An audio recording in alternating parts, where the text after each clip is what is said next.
In this video, we're going to be looking at error intervals, which is kind of similar to bounds. So I just kind of bunched these together because they're pretty much the same thing.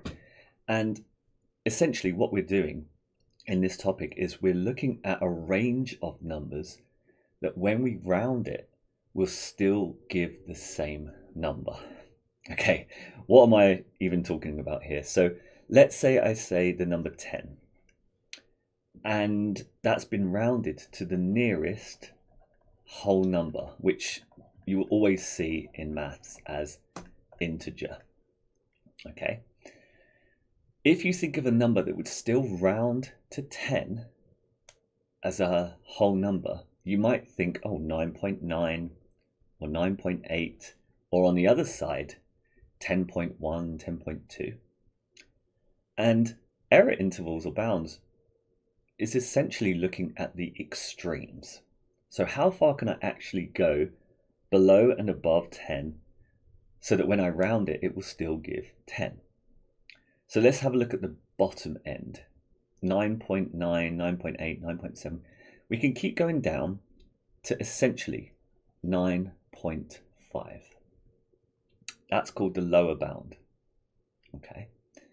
And if I go up the same amount to 10.5, okay, because we went down by 0.5, so we go up to 10.5, you'd probably think, well, doesn't 10.5 go up to 11?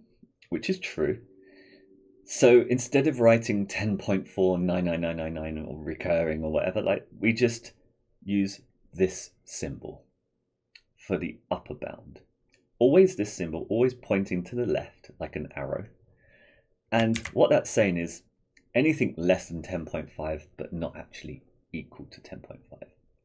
Whereas for the lower bound, 9.5 is allowed, so we do this symbol on the bottom.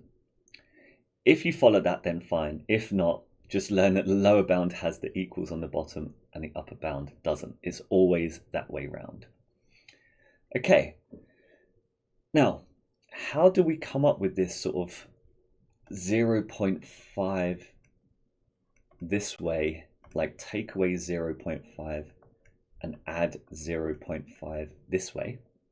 We look to the accuracy. And the accuracy is saying the nearest whole number, the nearest one, the nearest unit, if you like. What's the nearest unit? And so when we convert that into a number of 1, we spread that 1 half up and half down.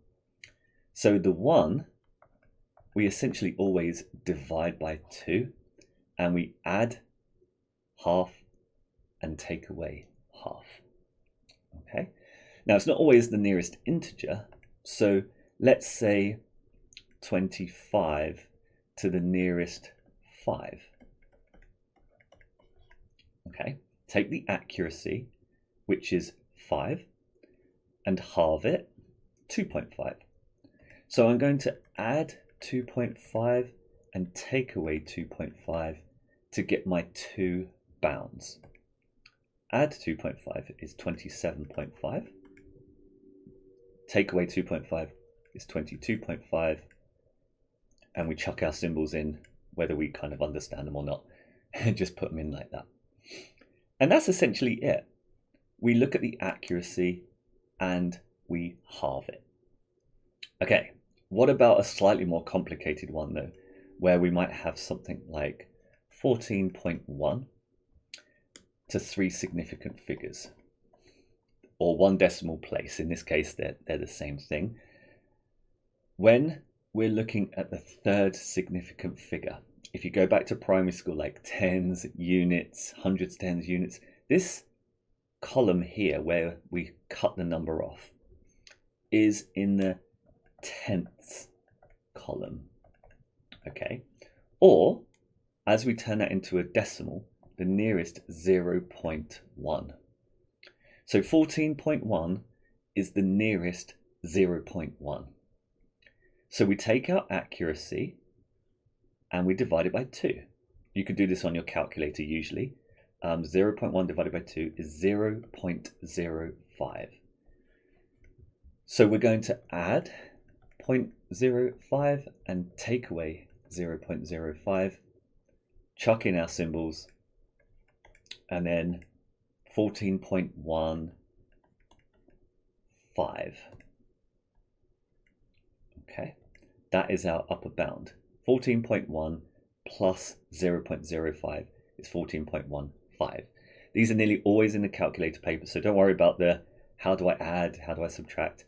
You can just chuck those on the calculator. 14.05.